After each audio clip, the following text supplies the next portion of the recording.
je voudrais d'abord vous dire le plaisir que j'ai de me retrouver ici, après pas mal d'années. Mais cette opportunité me permet de retrouver une ambiance que je connais depuis. Je suis venu écouter beaucoup d'interventions super intéressantes ici, donc c'est un lieu qui m'est familier. L'ONG, enfin l'ASI à laquelle j'appartiens, CAS Burkina, qui a financé l'impression, l'édition, etc. Et on a tiré 500 exemplaires, dont la moitié actuellement est partie dans 4 des 6 pays sahéliens, avec des noms, des adresses. Enfin, on se crée un réseau de gens qui sont informés de ces potentialités. Et j'en ai envoyé à peu près autant, enfin 150, quelque chose comme ça, en France, à des amis, des proches, des je sais pas quoi, bon, des gens des ONG. Donc je suis agronome, j'ai fait de l'agronomie tropicale, c'était la spécialité qui existe toujours d'ailleurs, en 3e année de l'agro, et les circonstances m'ont amené à commencer par un poste qui concernait la recherche agronomique. Donc c'était fortuit, enfin c'était lié à des circonstances.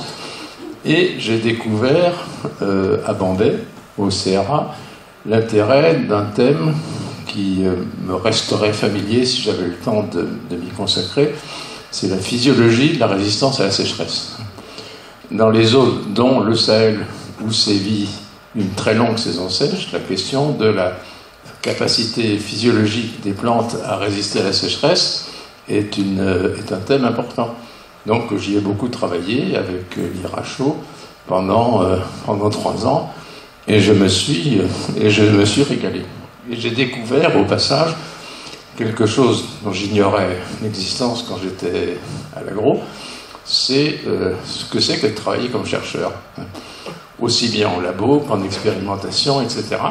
Et ça, c'est un métier, une fois qu'on y prend goût, on ne peut pas s'en passer, quoi, si vous voulez. C'est-à-dire qu'on le besoin de vérifier, le besoin de prouver, c'est quelque chose qui se crée dans la tête, même si, et c'est vrai que c'est un des problèmes que nous avons, nous autres, qui nous intéressons en particulier aux paysanneries pauvres, mettre des dispositifs expérimentaux rigoureux chez des paysans pauvres, c'est encore maintenant, ça relève de l'exploit, quoi. Il faut utiliser d'autres méthodes, mais il ne faut pas espérer mettre tous les paramètres égaux, identiques, comparables, quand vous êtes à faire avec des paysans pauvres, dans leur diversité de situations agroécologiques, familiales, patrimoniales, patati patata. Je suis adepte du personnalisme d'Emmanuel Mounier, et je suis totalement adepte de l'approche qui était celle de l'abbé Pierre, de la lutte contre la pauvreté. Et c'est ce qui m'a amené, au bout de quelques années de recherche, de frapper à la porte de la bande de l'abbé Pierre, qui m'a mis le grappin dessus, et j'ai travaillé 14 ans à l'IRAM. Et donc là, j'ai vu, dans une approche qui n'était pas du tout de chercheur, mais ce que c'était que d'être un paysan pauvre en Amérique andine et au Sahel principalement. Donc, en quoi la science agronomique peut contribuer à sortir les paysans pauvres de leur situation. Et là, on est tombé très vite sur des problèmes de doctrine, qui étaient celles qu'on nous avait enseignées à l'agro, qui étaient donc, pour améliorer les rendements, il faut labourer les sols, il faut des variétés améliorées, il faut des engrais, et il faut des pesticides. Enfin, toute ma génération a été biberonnée avec ces concepts. Et on a dû les redétruire progressivement, entre autres à partir des années 80, quand est apparu le concept d'agroécologie et la critique des principes généraux de l'agronomie qu'on nous avait enseignés. On savait qu'il fallait les critiquer, il fallait trouver des solutions. C'est là où il y a eu de belles aventures, un peu avec l'IRAM, ensuite avec le CIRAD, ensuite dans la 3e période de ma vie professionnelle à la retraite, ou avec des associations de solidarité internationale, L'avantage de la retraite d'être un homme libre, on fait ses choix, et puis on travaille avec qui on veut. On a pu approfondir sérieusement les problèmes de zéro labour, donc de travail superficiel du sol, de semis en sec, de façon à ne pas perdre une pluie, et ensuite des alternatives aux engrais chimiques avec les composts, et en particulier les composts enrichis. Et c'est donc un peu de tout ça que je vais vous parler maintenant, dans le contexte singulier du Sahel, qui est un ensemble géographique qui, à mon avis, mériterait de devenir un ensemble géopolitique, bien que personne ne s'y prête actuellement, parce qu'il y a une singularité géographique, historique et agronomique qui fait qu'il y a un ensemble de problèmes qui peuvent être traités de façon commune. D'où je conclurai mon topo tout à l'heure sur un besoin qu'on a de mettre en place, qui est le partage des savoirs. Et on a beaucoup de mal dans ce domaine, parce que les savoirs, ils vont dans le sens sud-nord, nord-sud, mais pas du tout dans le sens est-ouest. Voilà. Ce que je voudrais vous présenter là maintenant, c'est une problématique qui m'est très familière depuis de nombreuses années. Paysans sahéliens face à leur avenir. Et cette problématique, elle est méconnue du grand public, y compris dans les sphères politiques. Et moi, je tiens, à travers le type d'argumentation que je vais développer, vous montrer à quel point cette question est prégnante, en même temps passionnante. De surcroît, nous avons des solutions. Donc voilà, le problème que nous avons beaucoup de mal en tant que société occidentale à reconnaître en tant que tel, c'est l'explosion démographique des pays sahéliens. Et celle-là, elle est documentée, elle est incontestable, et elle a des conséquences dont il faut que nous soyons mesurés. Ici, le cas des pays sahéliens qui nous intéressent, donc le Burkina, le Mali, la Mauritanie, le Niger, le Sénégal, le Tchad. J'ai choisi exclusivement des pays francophones, pour une raison géopolitique simple, c'est qu'elle nous concerne en tant qu'ancienne puissance coloniale et en tant que citoyen actuel. Vous voyez, entre 1950 et 2050, c'est une projection, mais même 2030, on y est presque, donc ces chiffres-là sont des données fiables. Nous avons une multiplication d'abord par 2, ensuite par 2, ensuite par 2. Déjà en 2030, les habitants des pays sahéliens seront 8 fois plus nombreux, à l'exception de la Mauritanie, pour des raisons qui m'échappent et que je suis incapable de comprendre. Et personne ne sait comment améliorer les politiques publiques de contrôle des naissances. Bon. Alors il faut que nous gardions dans la tête quelques données géographiques de base. Donc on voit les pays en question, là, avec leurs frontières, etc., etc. Et on voit ce qu'est l'espace saharien, où il ne pousse rien. Ensuite, ce qu'on pourrait appeler, ce qui est de fait un espace pastoral, où on ne peut pas cultiver de façon permanente, parce qu'il ne pleut pas suffisamment. Et ensuite, les premières zones où on peut cultiver de façon régulière, c'est-à-dire que si il pleut suffisamment pour que le cycle végétatif des cultures soit assuré. Donc cette géographie de la sécheresse, enfin du climat, est extrêmement parlante, c'est-à-dire que grosso modo, vous voyez que le Sénégal s'en tire pas sur mal, la Mauritanie a les 4/5 de son espace qui est soit sahélien, saharien, etc. Donc vous avez une géographie des contraintes climatiques qui est extrêmement prégnante sur les 6 pays en question. Ça, c'est un autre regard sur ce que je viens de vous dire, c'est-à-dire la répartition d'un climat saharien où il ne pleut pratiquement jamais, un climat sahélien où il pleut moins de 600 mm par an, un climat sahélo-soudanien où on est entre 600 et 900, et à partir de là, on peut commencer à planter des arbres. Une grande partie des espaces de ces pays, à l'exception du Sénégal et du Burkina sont des pays qui sont qui ont une très grande partie de leur espace qui est saharien.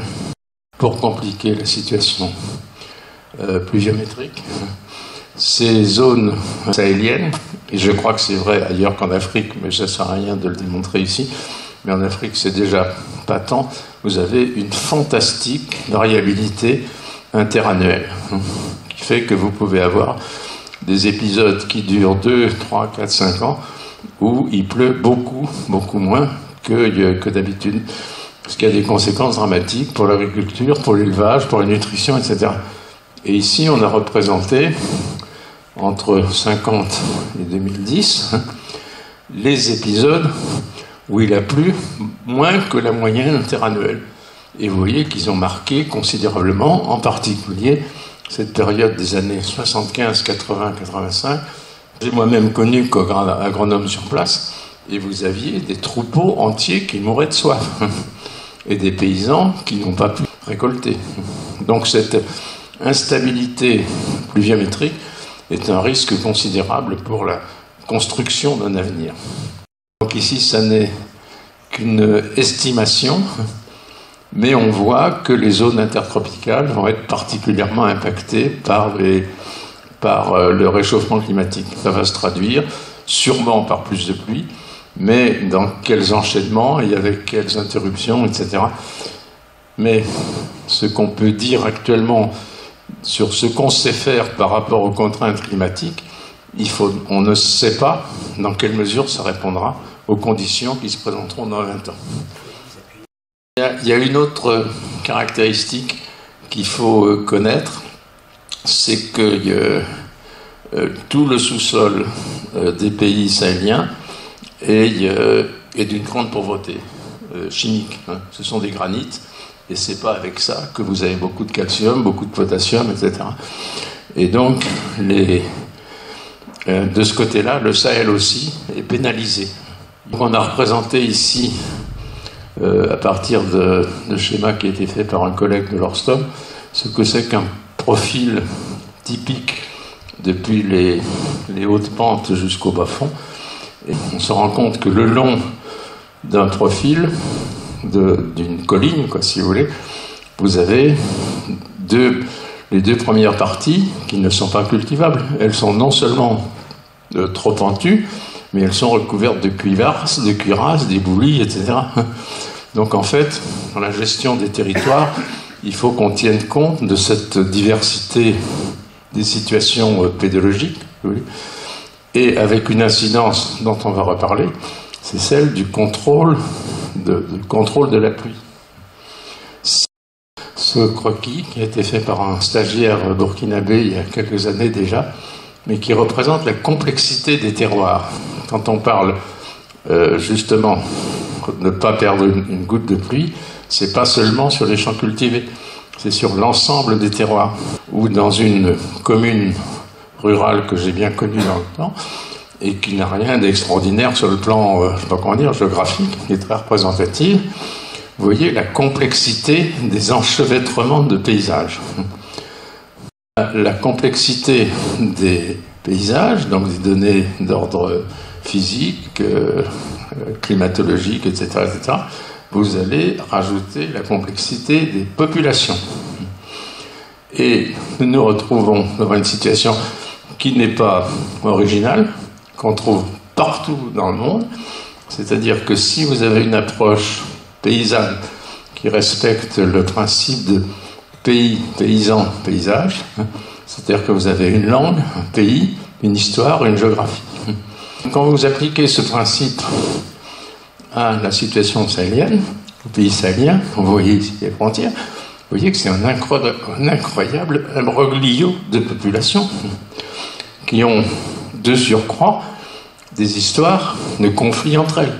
Quand on pense planification, programme, je ne sais pas trop quoi, il faut aussi avoir dans la tête que les gens à qui vous allez adresser vos recommandations, ils n'ont pas du tout le même vécu que leurs voisins. Et là-dessus intervient un facteur que les agronomes ont du mal à prendre en considération, la question des densités de population et de bétail. Moi, je dois vous dire que je l'ai découverte, enfin une fois que j'étais à la retraite. C'est-à-dire que ça n'a jamais été une préoccupation majeure de cartographier les densités de population et de bétail herbivore.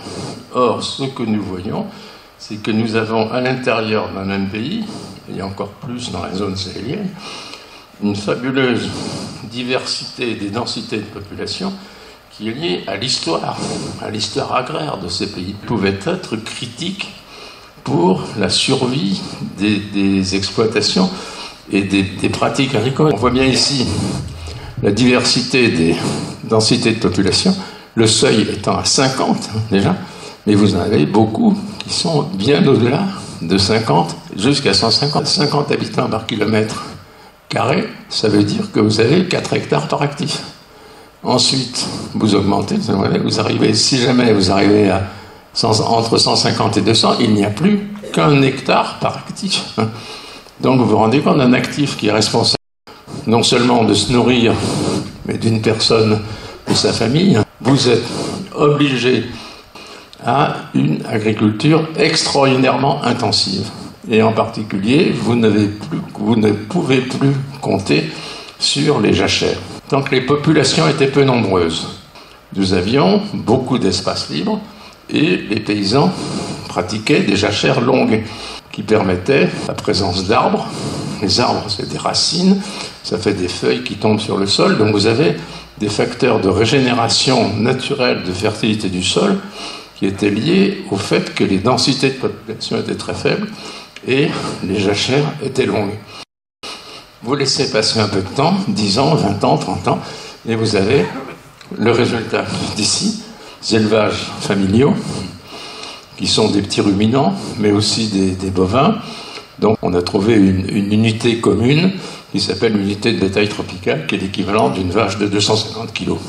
Donc vous traduisez les effectifs de moutons, de chèvres, de tout ce que vous voulez, et vous arrivez à cette unité. En 1950, nous avions 12 hectares disponibles, c'est passé à 6,8, à 4,7, et on n'en est plus qu'à 1,3 en 2025. L'appauvrissement des sols via la culture ne peut pas être compensé par la durée des jachères, puisqu'il n'y a pas d'arbres, etc., etc. Et deuxièmement, que les espaces disponibles pour faire pâturer votre bétail ont régressé considérablement. Conséquence de tout ça, le surpâturage est un facteur de dégradation des sols et désertification. Conséquence de tout ça, si on se projette en 2050, compte tenu des évolutions de population que je vous ai présentées, là, un quart de la population sous-alimentée. Donc, 60 millions de personnes. Des analphabètes, les écoles primaires n'arrivent pas à suivre en termes d'effectifs, d'écoles, de machins, etc. On risque d'arriver à un tiers d'analphabètes. Et la moitié des terres désertifiées. C'est donc ça l'avenir le plus probable. Sauf si on arrive à faire autre chose. Face à ce panorama catastrophique, je voudrais, c'est pour ça que je suis heureux de vous en parler, vous dire que nous ne sommes pas sans moyens, sans outils, sans propositions. Donc, il y a un espace très fort du côté du maraîchage. Dans les espaces où on peut faire du maraîchage, qui correspond grosso modo dans les paysages, dans les bas-fonds, sous réserve qu'ils soient aménagés, mais dans les bas-fonds, vous pouvez avoir de l'eau 8 mois par an dans le sol, ce qui n'est pas si mal quand même. Enfin, c'est beaucoup mieux que dans la partie cultivée. Et puis, quelque chose qui est apparu dans les années 70, quelque chose comme ça, c'est l'aviculture, à laquelle personne ne s'intéressait. Et dans l'histoire de notre cher Sahel, tous les œufs que nous avons mangés dans les hôtels ou les maisons, etc., les œufs, ils sortaient de poulaillers intensifs avec des 8 000, 10 000, 15 000 bêtes. Il est apparu, grâce à Vétérinaires sans frontières, une alternative de poulailler traditionnel. Et qui est une vraie alternative d'avoir de la viande de volaille dans les villages. Nous avons des pistes qui nous permettent de lutter efficacement contre la malnutrition et l'analphabétisme.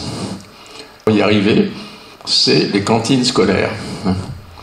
Et ça, j'aime mieux vous dire que pour moi, une fois que j'étais à la retraite et que j'ai commencé à m'intéresser de près à ce qui se passait dans les villages, j'ai découvert que jamais les agronomes français ne se sont intéressés à l'approvisionnement des cantines scolaires. C'était pas leur sujet. Or, c'est par l'approvisionnement des cantines scolaires, en particulier par les parents d'élèves, qu'on pourrait arriver à avoir des solutions originales à ce problème. Celui qu'on intitule l'arbre du paradis, que moi aussi j'ai découvert une fois à la retraite, parce que, enfin je ne suis pas ici pour faire le procès du CIRAD, parce que j'étais un des patrons du CIRAD, donc je ferai mon autoprocès, mais on n'a jamais parlé de l'arbre du paradis dans l'agronomie tropicale française. Or, cet arbre a la singularité d'avoir des feuilles aussi riches en termes d'aliments minéraux, quoi, si vous voulez, que des légumineuses, et il pousse. Bon, alors c'est sûr que c'est un arbre, donc il faut l'arroser, etc. Mais l'arbre du paradis, il aime bien être dans les bordures des parcelles maraîchères, et qui fait, par exemple, que vous pouvez vous passer des spirulines. Si vous avez suffisamment d'arbres du paradis pour les besoins de la famille, vous pouvez oublier la spiruline. Et que la spiruline, c'est quand même compliqué à fabriquer. Il faut des bassins, enfin c'est la chimie. Enfin, disposons aussi d'outils contre la désertification, dont on a vu que c'était une des menaces majeures. Donc, ce qui est du domaine de la conservation des eaux et du sol, le zaï mécanisé, les composts enrichis et les ressources fourragères. Et je vais vous expliquer tout ça dans le détail. La conservation des eaux et du sol, c'est un truc qui consiste à créer des barrières physiques au ruissellement. Et donc, pratiquement, à avoir des cordons pierreux et qui font que le ruissellement est freiné et que l'eau pénètre au lieu d'aller se balader ailleurs. Ça a été très utilisé pendant les périodes de grandes années de sécheresse que j'évoquais tout à l'heure, les années 70-80. Il y a eu de très gros efforts qui ont été faits pour créer ces cordons pierreux. S'ils sont bien entretenus, ils restent très efficaces pendant très longtemps. Et on en a des preuves dans de nombreux endroits. C'est une belle histoire aussi, qui est vraiment tout à fait exceptionnelle. Dans le machinisme agricole en traction animale, en France, il y a eu un résistant à la motorisation, qui s'appelait Jean Noll, et qui a continué à fabriquer des outils pour la traction animale, bovine d'abord, et puis ensuite il s'est dit, pourquoi pas les ânes? Et donc il a pensé à des outils beaucoup moins lourds. Et c'est là où il a inventé ce que vous voyez, qui est sous vos yeux, qui est la cassine, qui est en fait un porte-outil, tiré par un ou deux ânes, mais pas par des bœufs, et qui représente une alternative tout à fait remarquable pour des paysans pauvres.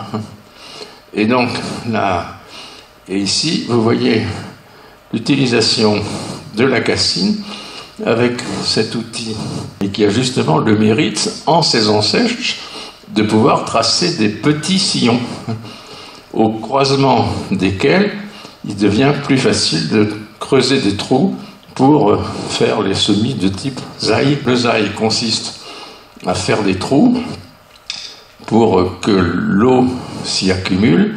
On y rajoute le plus qu'on peut de matière organique. Le zaï il est né tout seul en Afrique, c'est pas les Blancs qui l'ont inventé, et il est passé tout seul du Mali au Burkina et sans doute dans d'autres pays. Mais il a permis à des paysans qui étaient dans des conditions très précaires vis-à-vis de la sécheresse, vis-à-vis des premières pluies, etc., d'avoir une vraie alternative pour que l'eau de pluie ne soit pas perdue. Et là-dessus, donc on a enrobé les semences pour qu'ils puissent être semis en sec dans les trous du zaï.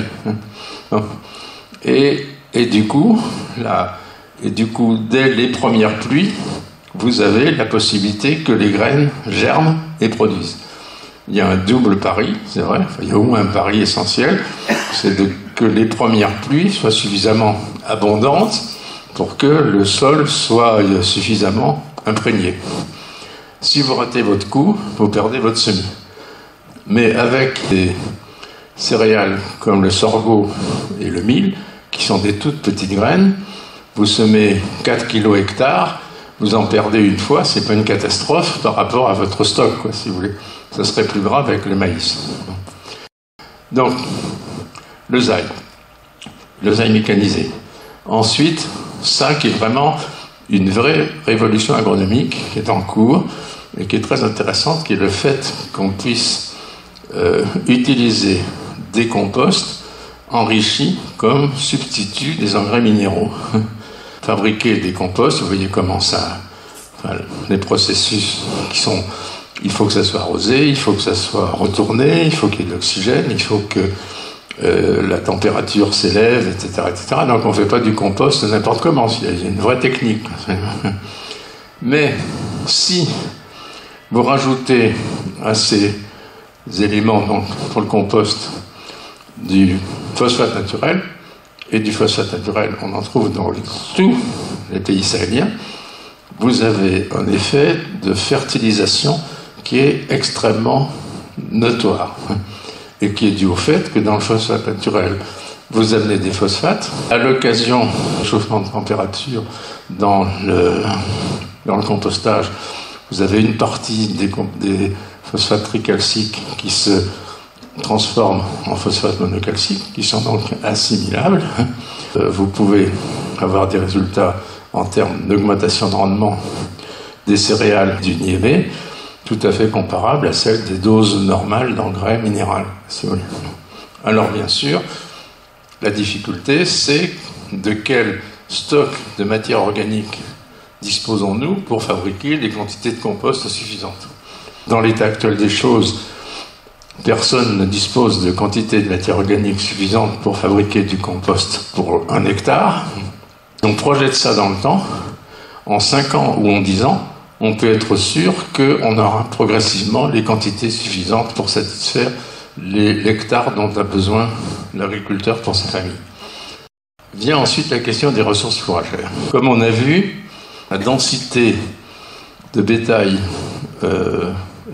herbivore peut être très élevée, et dès qu'apparaît le moindre brin d'herbe, crac, il disparaît. Donc l'idée d'avoir une couverture végétale à la fin de la saison sèche, ça, on peut oublier, c'est strictement impossible avec les densités de bétail existantes, etc.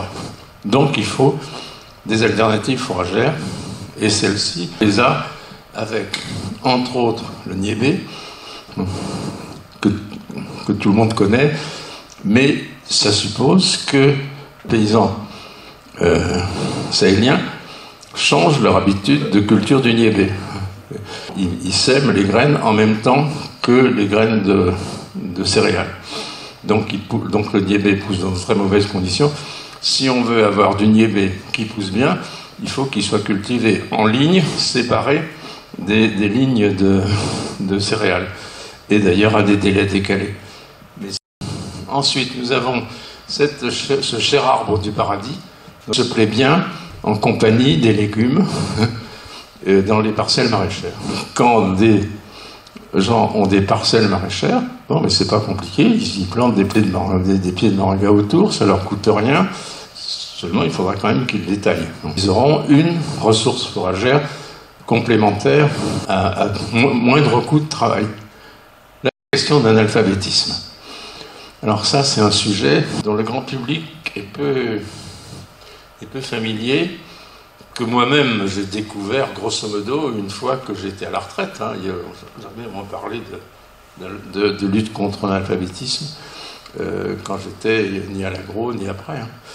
Or, ce qui apparaît à tous ceux d'entre nous qui voyageons dans les pays sahéliens, c'est qu'on repère très rapidement dans les 5 minutes quelqu'un qui ne sait ni lire ni écrire, dans sa conversation, dans sa formulation, dans je ne sais pas trop quoi.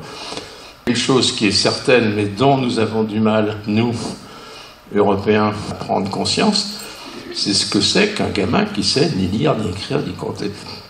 Non, c'est eux qui deviennent dominants et qui seront de plus en plus nombreux compte tenu des courbes démographiques. Si l'accompagnement scolaire en termes d'infrastructures, d'instituteurs, etc., n'arrive à suivre. Si on projette à 2050, on peut craindre que la moitié des jeunes à scolariser ne l'auront pas été. Si vous lui foutez entre les mains, par ailleurs, un portable, et que là, il écoute les conneries de TikTok, alors là, il est prêt à tout. On se prépare à une jeunesse, ceux qui sont nés en 2000, il y en aura peut-être déjà, il y en a peut-être déjà pas plus que 2 tiers qui ont été scolarisés comme il faut, mais si vous passez à ceux de la tranche 2025-2050, vous risquez d'avoir plus de la moitié des jeunes qui ne sauront ni lire ni écrire. Mal de représenter ce que c'est qu'une société aussi gravement handicapée. Grâce aux collègues avec qui nous avons travaillé, aux paysans, aux organisations paysannes avec qui nous avons travaillé, etc. Et puis indépendamment de nous, si vous voulez, mais il y a la génération qui représente actuellement les parents d'élèves a été en grande partie marquée par des innovations agricoles importantes qu'ils ont vécues sous une forme ou sous une autre. J'estime que ces gens mériteraient d'échanger entre eux. Un type qui a réussi, mais du zèle mécanisé avec des composts enrichis au fin fond du Sahel, au fin fond du Niger, puisse l'échanger avec un paysan sénégalais qui fait la même chose, ou avec un paysan tchadien.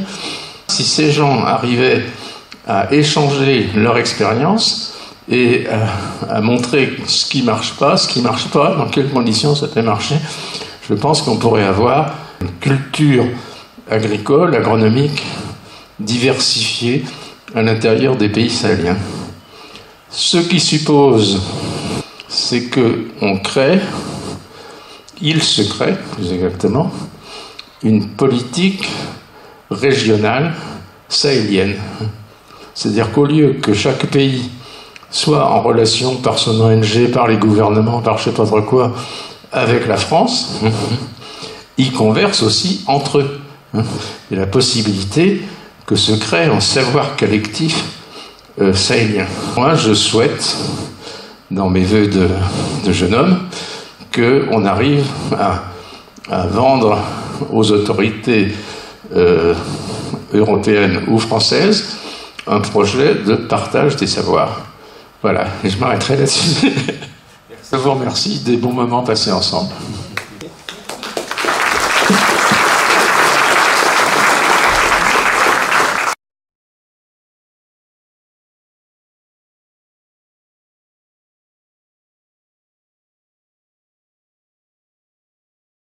Quand je voyais ton titre, les paysans africains sahéliens face à leur avenir, évidemment dans ma tête et dans vos têtes aussi, cet avenir est évidemment très très teinté, en tout cas en danger par rapport à la situation sécuritaire.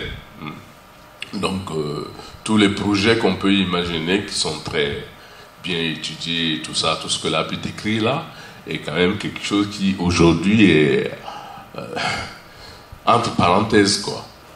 À quel moment on va pouvoir endiguer cette barbarie terroriste? Je n'ai pas de réponse. Il a parlé des pays sahéliens. Il y a un groupe, un nouvel État fédéral qui est en train de se créer, qui s'appelle l'AES, qui regroupe le Burkina, le Niger et le Mali. Je dis ça parce qu'il parlait aussi des échanges de savoir possibles, hein.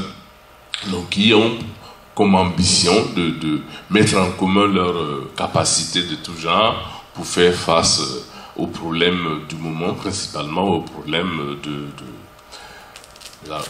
la lutte contre le terrorisme. Sur la question des Peuls, c'est ça, hein, des Peuls et des autres. Alors, il faut dire que cette querelle entre les pastoralistes et les cultivateurs, hein, c'est pas d'aujourd'hui. Bon an, mal an, dans tous les pays sahéliens, en tout cas, il y a toujours cette crise par rapport à l'occupation des sols, des terroirs, de passage, etc. Donc, je pense que c'est un mal qui existait, qui est de nouveau, qui est maintenant utilisé, entre guillemets, davantage par les uns et les autres. Hein. Quand je dis les uns et les autres, je parle des États et des terroristes. Au Burkina Faso, pour parler de celui-là, beaucoup de gens disent que les Peuls, les éleveurs, donc, sont des complices, sont des copains des terroristes. Et donc, ils sont discriminés à tort ou à raison. Autrement dit, c'est vrai que quelques-uns, en tout cas, c'est sûr, d'entre eux ont été recrutés. Et du coup, effectivement, on a généralisé. Et ça pose un gros problème par rapport à ce que j'appelle la cohésion sociale. Parce que, qui dit Peul, même si je disais tout à l'heure qu'ils ont quelques inimitiés avec les paysans avant, mais quand ils sont dans un territoire pendant un certain temps, ils ont aussi des copains, ils ont été accueillis par d'autres paysans, etc., etc. Et donc, demain, quand la paix va revenir, j'espère, comment est-ce que la cohésion sociale va se faire entre les paysans et les Peuls, entre les paysans et les amis des Peuls, ça va faire d'énormément de problèmes. La lutte contre l'insécurité, qui est quand même, vous voyez que depuis le pouvoir actuel a fait un coup d'État le septembre 2022, je crois que c'est le 30, je ne sais plus, en disant, par rapport au pouvoir précédent, je vais pouvoir arrêter le terrorisme, faire en sorte que les déplacés reviennent sur leur territoire, et les résultats sont, pour l'instant, de mon point de vue, très mitigés. Et ça pose un autre problème, c'est que quand le délai qu'il fixe, qu'il s'était donné, dans un premier temps, il dit dans 6 mois je ferai un bilan. Avec la CEDEAO, ils avaient prévu un délai, le fin de la transition, qui serait en juillet 2024, on y est bientôt. Le même problème de fin de la transition s'est posé aussi au Mali.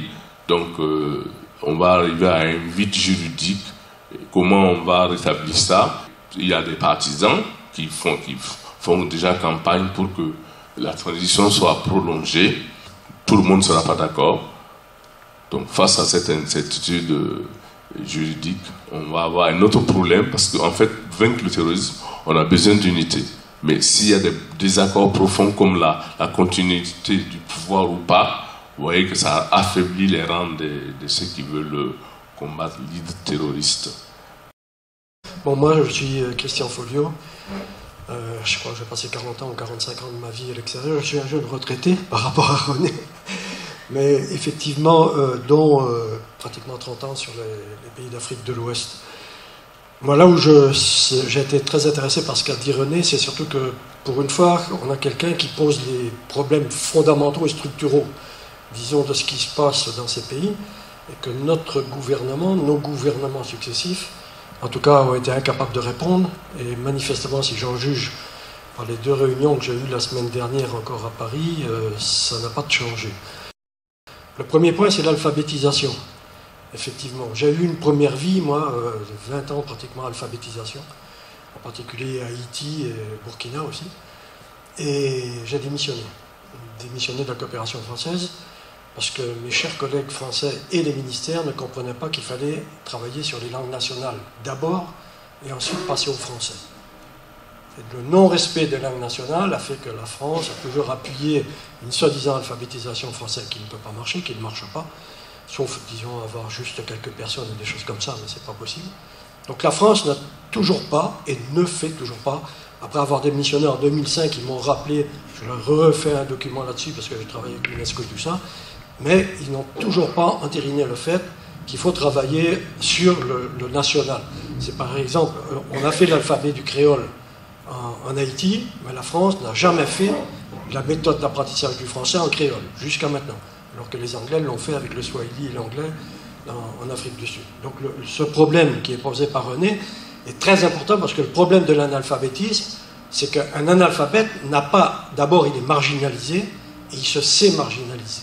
Donc il n'a pas envie de participer, sauf exception, à la société. Il est à part, il se sent à part. Être alphabétisé, c'est vraiment une renaissance. Et l'autre élément par rapport à ça, c'est que tant qu'il est analphabète, il n'a pas accès à l'information différée.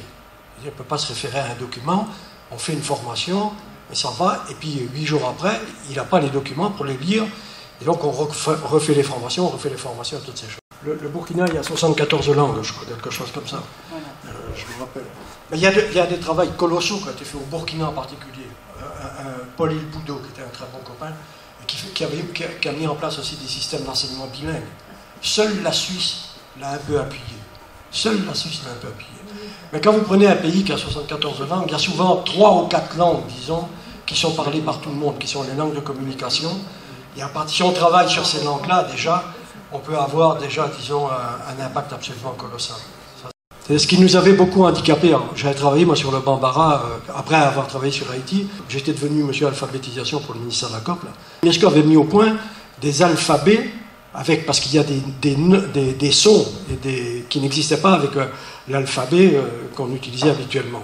Et à ce moment-là, il fallait avoir des machines à écrire spéciales. Et ça ne marchait pas. C'était impossible de multiplier les machines à écrire. Maintenant, avec les ordinateurs, avec les téléphones portables même, on peut avoir l'intégration de tous ces différents signes, disons. On peut écrire en chinois, en japonais, comme on veut. On peut écrire. Donc ça, c'est relativement facile. Les méthodes d'alphabétisation, en 80 jours, on a des méthodes, maintenant on sait, on peut alphabétiser des gens en 80 jours avec 70% de réussite pratiquement. Le problème, ce n'est pas l'alphabétisation, c'est la post-alphabétisation. C'est qu'est-ce que les gens vont lire après. Et comme dans le passé, l'UNESCO s'est planté littéralement sur ce problème-là, et les organisations internationales autres ne l'ont pas aidé non plus, y compris la France, qui a fait que finalement, les gens étaient alphabétisés, mais n'avaient pas accès à des documents dans les langues. Vous prenez un pays comme Haïti, par exemple, il faut traduire énormément de documents en créole. Mais il y a des milliers d'emplois à créer, des millions d'emplois à créer même. Les gens ont de moins en moins de terres pour travailler, et il y a des gens, il faut travailler sur l'agricole et le rural, c'est-à-dire tous les métiers qui sont connexes à l'agriculture et sur lesquels on aurait dû faire travailler, disons, les organisations internationales pour encadrer ces métiers-là avec des petites entreprises, la transformation, toutes ces choses-là. Ce qui a été très peu fait jusqu'à maintenant, malheureusement. Les cantines scolaires, alors ça c'est très important aussi, et je partage l'avis de René là-dessus, sauf que, encore la semaine dernière, j'ai vu par exemple un paquet d'ONG qui veulent que les cantines scolaires, c'est l'école qui va avoir des champs pour approvisionner la cantine scolaire, ce qui est une aberration. Bon, marginalement, pour apprendre les enfants et tout ça, ça peut servir. Mais ce qu'il faut surtout, c'est avoir des contrats avec les paysans pour que les paysans alimentent les cantines scolaires. Il n'y a pas un dixième des ONG qui a compris ce système-là. Donc ça, c'est quand même assez dommage. L'autre élément, c'est les échanges. Mais il y a une réponse à ça, les échanges. Il y a, par exemple, sur l'Afrique de l'Ouest, il y a le CNCR, avec qui on avait travaillé dans le temps, et l'Europa, le réseau des organisations paysannes, que finalement les organisations internationales devraient appuyer. Bon, mais j'ai passé 15 ans à la Banque mondiale, on m'a poussé à la retraite anticipée, en disant que bon, les hétérodoxes économistes, là on n'en veut pas, ça va, si on veut que vous partiez, donc bon, je suis parti, effectivement. Mais par exemple, la Banque mondiale, on a eu un projet qui a appuyé le CNCR et les organisations professionnelles et l'Europa, ça a duré pendant 2 ans, et puis après ça a été fini. Ni la France, ni l'Europe, ni personne n'a voulu s'en occuper. Je vais participer à une réunion, juste pour votre information, réservée aux anciens cadres de la Banque mondiale et du Fonds monétaire, à la Banque mondiale à Paris la semaine dernière, avec un grand économiste que je trouve absolument remarquable, mon collègue et ami Nubukpo, sur l'histoire du franc CFA et des problèmes d'Afrique de l'Ouest. On s'est retrouvés 3 à dire, on était 18, on s'est retrouvés 3, dont Nubukpo, à dire « Vous ne vous êtes jamais occupé des peuples. Chaque fois que vous avez travaillé avec le gouvernement, vous n'avez pas appuyé les décentralisations, et donc vous êtes dans une situation, maintenant vous n'avez plus d'interlocuteur, puisque les gouvernements ne sont plus ce que vous vouliez. » Donc le résultat de tout ça, c'est qu'au bout du compte, il y a un mot qu'ils ont employé, moi qui m'a laissé les bras ballants, c'est « la situation est terrifiante ». C'est terrifiant. On a peur, on ne sait plus quoi faire. Ils sont littéralement tétanisés par rapport à ce qui se passe en Afrique de l'Ouest. Donc le problème de la décentralisation, la France, l'Union européenne, tout son discours sur le fait qu'il faut que ce soit décentralisé, on ne l'applique jamais. On n'appuie jamais les communes, les villages et toutes ces choses-là, sauf des ONG. Autrement, la politique nationale et internationale, elle n'est toujours pas là-dedans. Ce que tu viens de dire, René, par exemple, il faut travailler au niveau des villages, il faut travailler au niveau des gens. Ce qui m'a fasciné, par exemple, il y a 2 ans au Sénégal, les gens tapaient sur les paysans. J'ai rappelé aux gens, je suis venu la première fois au Sénégal à 80. 40 ans après, la population du Sénégal a triplé. Vous ne pouvez pas me faire croire que les paysans du Sénégal ne se sont pas adaptés à produire pour arriver à alimenter le Sénégal. Donc, dire que les paysans n'arrivent pas à évoluer et toutes ces choses-là, c'est complètement faux. Les paysans africains évoluent à une vitesse extraordinaire. Le problème, c'est qu'ils ne sont pas accompagnés. Les ajustements structurels ont tout cassé, le ministère de l'Agriculture ne fonctionne plus, les grandes institutions d'accompagnement nationales ne fonctionnent plus, les systèmes de crédit ne fonctionnent plus, ont été fermés par la Banque mondiale.